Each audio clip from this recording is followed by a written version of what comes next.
Welcome to the channel. I hope all of you are doing well. We're doing something a little bit different today. We're going to be building this budget spinner here, this little spinner that we've got here.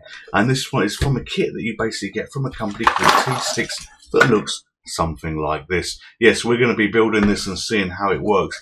This is for Mame only. This is not going to work on the Mr. FPGA. This recreates itself effectively as a mouse from everything that I can see. So I wouldn't be expecting it even to work on the Mr. FPGA, but I would be expecting it to fully work on Mame. We're going to build this, try a couple of games and see what happens, and links to everything will be in the video description below.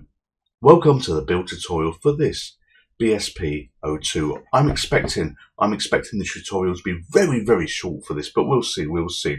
So first thing you need to do is get yourself a case. This is a 3D printed case that I've got here. The link will be in the video description where you can get this, but this is a modified case. I want my orientation to basically be this way round, so we'll have the spinner and the buttons, which means I don't need a hole for the joystick cable here. When you 3D print these cases, you basically get the case here. This is my sample one, and you've got a hole at the top like I've got here, and you've also got a hole underneath. I've removed that hole. I cannot give you this file because these files are not mine to distribute, but never mind, you can do that yourself. It's easy, Tinkercad. All you do is you cut and paste to block up the hole, or you just leave it.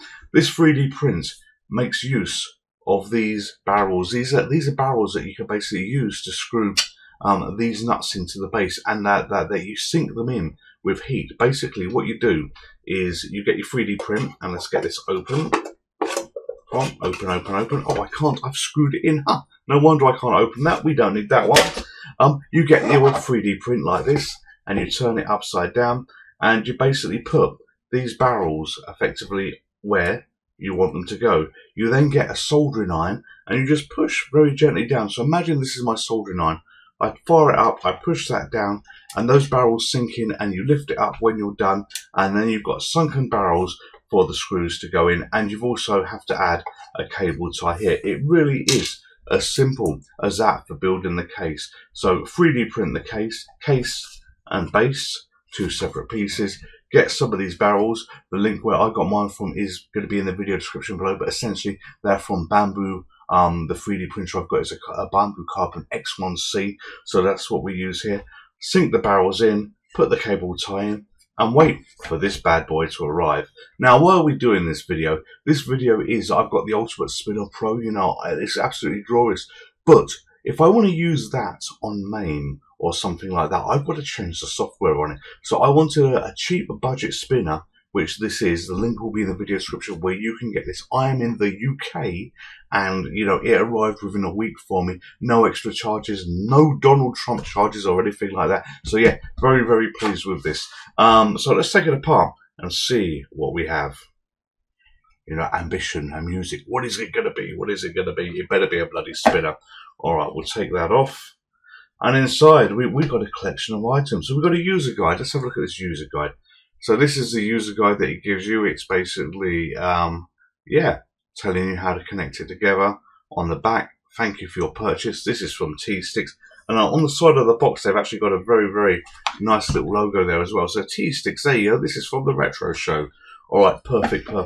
And inside we've got silica gel. We don't want that. Don't eat the silica gel. We've got a bag of cables. We've got a couple of buttons. Okay, let's carefully take the buttons out. Come on, out you come. So I have no idea how this joystick, this spinner, is going to perform either. I hope it performs okay, you know, and if it does, maybe it's something that you could use, but we're going to be using the default software on it. We're going to change absolutely nothing. So, you know, we're going to build it like you see here and literally plug it in, and we will be ready to go. We'll be ready to go. And that's it. Box is now empty. All right, perfect.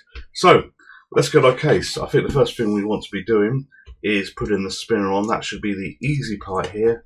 We basically undo this little barrel that we've got here, and that will go through the hole. Oh, well, we've got to screw it in. We've got to screw it in. That's all right. That's fine. Oh, it does push in. Oh, it does push in, and it's perfectly flush with that. You can see that. You know, that's a nice flush angle that we've got here, and we're going to use this to tighten this up. You know, I remember these from my fruit machine days when I was building custom cabinets and stuff like that, and you would have the nice square fruit machine buttons that you'd have changed the logos on, and you'd be putting them in these cabinets, and you would tighten those up there. Perfect. And then we have got these two buttons to go. So this is how it will look from an orientation point of view. And we've got red and black. So we've got a choice. Do we go for red and black there, or do we do it this way? I think we want black on the outside. Perfect. Flip it around again. Yeah, they come off so easy, don't they? And they roll away like that, and they roll away like that. So that goes all the way in there. This has two ways to go in, effectively the wrong way and the right way. So always ensure that the thicker edge of the nut is to the base here, and you should have no trouble whatsoever. Alright, that goes in through there. And again, a little bit of tightening up.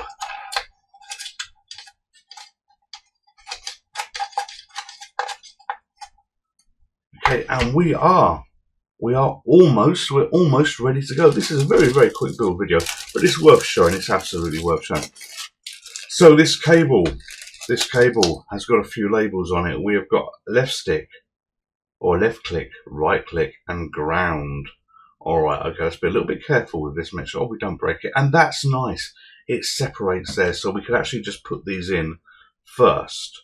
All right, so yeah, this is going to be a bit easier than what I thought. Right, so if we have left and right, we obviously face it here. This is our left, this is our right. Alright, so I don't think it actually matters what way these go, but we'll put one here. We'll put that one there, that's for the left, and keeping the orientation the same, that is for the right. Alright, and we've got a couple of ground that we need to form the connection for when you push the button. Where are we? Here we are. And you've only got one label on the ground because the ground is daisy linked. I remember having to make 16 of these together, daisy linked, when I was doing the custom fruit machine with all the buttons and everything else like that. Holy hell, that was a ball ache to do that. And you know, you didn't want any cable failures. The amount of cable stuff that I brought from a company we used to have in the UK called Mame that is sadly no longer with us. But yeah, no, Mame was my company of choice for them. Mame was a great company. All right, and that is ready to go. So that then plugs into there. Let's just carefully check the orientation. Little pins at the top. Yep, there we go. This could actually go in one way anyway. So that goes in there, and we're almost ready to roll. And finally, we've got the last cable to put in. So let's do a little bit of untying here. There we go. We're going to pop this through that hole and feed that in there. And we've got a carefully placed cable tie here, and that will go here and around. If you look carefully on this box,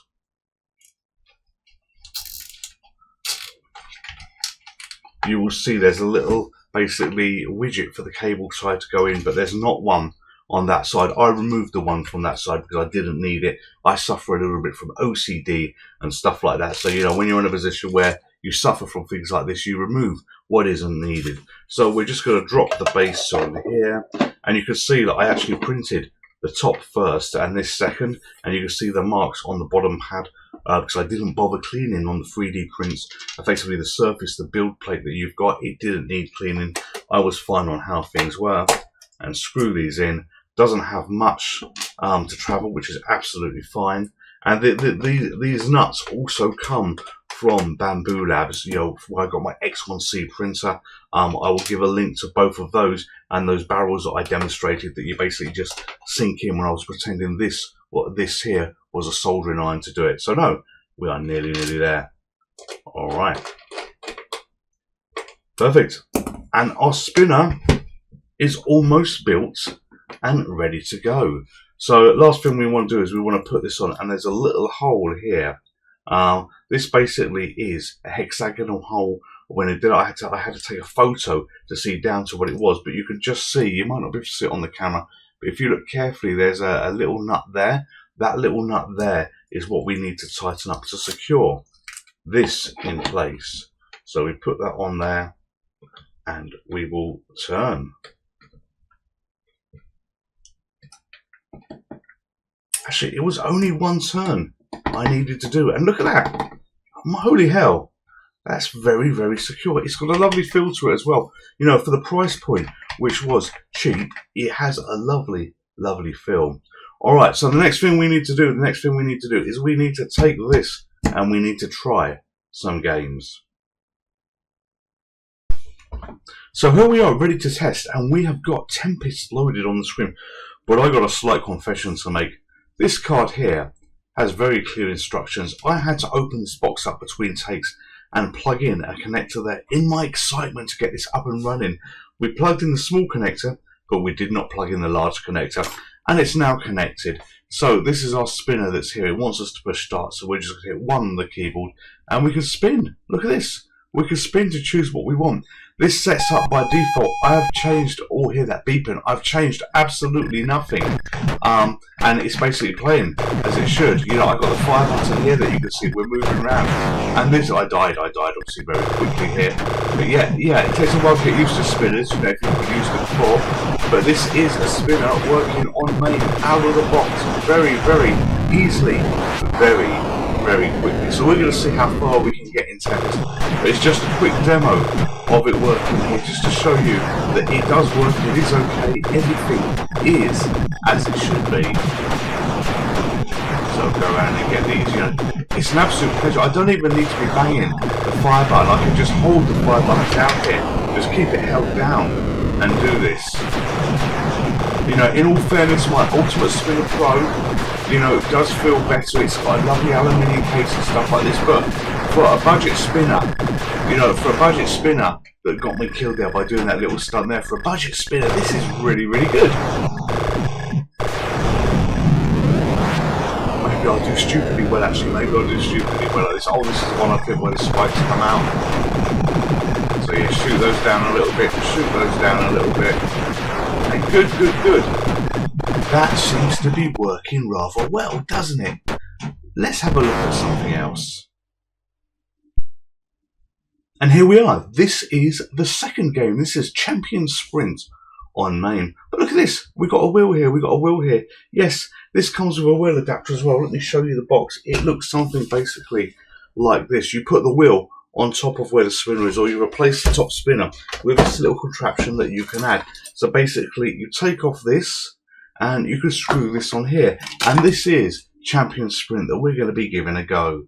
I have no idea how well I'm going to be playing using this wheel, but Champion Sprint, let's go on a journey together. Alright, so yeah, does it turn? It does turn, look at that, and of course it turns. Alright. Oh, careful. That's going to take some getting used to. I'm obviously not best positioned to be playing this on how I'm sitting here at the moment. Oh, come on. Go round. But yeah, you can add a little wheel to this for some of these games that support wheels. Oh, round we go. Turn. There we go. Will I ever get this right? I don't know.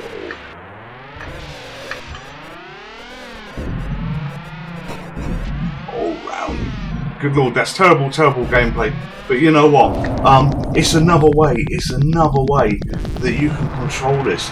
But what's worth mentioning is there was no drivers that needed to be installed for this. Windows picked this up straight away, and it worked just like that. It worked like an absolute dream. It really did. This device here, it is essentially a mouse, a fancy mouse where you can spin left to go left, you can spin right to go right, and you've got a couple of mouse buttons. And how do I know it's a mouse? When you set your games up in Mame for this, you know, this registers as a mouse, this registers as a mouse buttons. So you've really got a new mouse in a different box. This is ideal for Mame for a lot of games that will use it. You know, you saw me playing Tempest, and it played Tempest really well. You got the steering wheel add-on that you can bolt on, and if you're playing it actually stood properly with it in front of you, so you're steering, you know, it'll be a lot better to play than what we had. Would I recommend it for that? I tried off camera to see whether this would work on the Mr. FPJ. It did not play ball at all. I didn't spend that much time on it, but I did try a couple of calls. But we have got the Ultimate Spinner Pro for that, and why would I change from that? The only reason I don't use the Ultimate Spinner Pro on Mame is you basically got to upgrade the firmware to have it running on a PC rather than a Mr. FPJ. But no, this is great to play spinner type games on Mame. works really, really well, configures absolutely easily, so simple to do. If you want this device and you're a Mame user, highly recommended. If you're a Mr. FPGA user and you're buying this to work on the Mr. FPGA, I couldn't get this running on a couple of cores that I tried. Maybe you can do better, but I would be recommending the Ultimate Spinner Pro. Otherwise, the TS-BSP02 for Mame users is absolutely beautiful and fit for the job.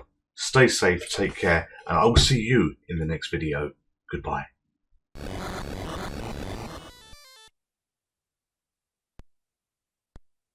Would you like to play again?